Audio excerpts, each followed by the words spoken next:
আসসালামু আলাইকুম বন্ধুরা, আমি মাসুদুর রহমান মিঠু আমেরিকার থেকে বলছি।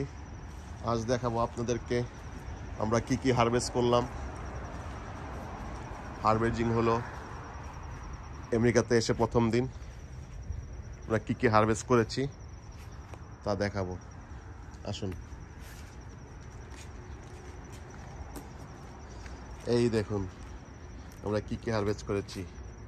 আমরা হারভেস্ট করেছি 3টা পেঁয়াজ, কাঁচামরিচ, টমেটো, তারপর হইল সিম, তারপর হইল বেগুন, তারপর হইল পেঁয়াজের ফুল, এই যে পেঁয়াজের ফুল, বরবটির বিচি এবং করলার সব পেকে গেছে, এগুলো আমরা হারভেস্ট করে ফেলছি। এগুলো দিয়ে আমরা বীজ করব সামনের বছরের জন্য।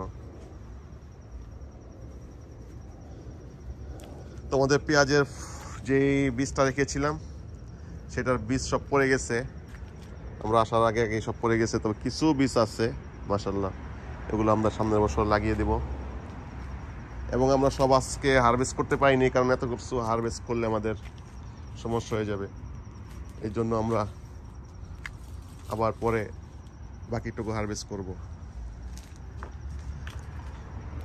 মাশাআল্লাহ প্রচুর সবজি হয়েছে, সবাই দোয়া করবেন। আসসালামু আলাইকুম।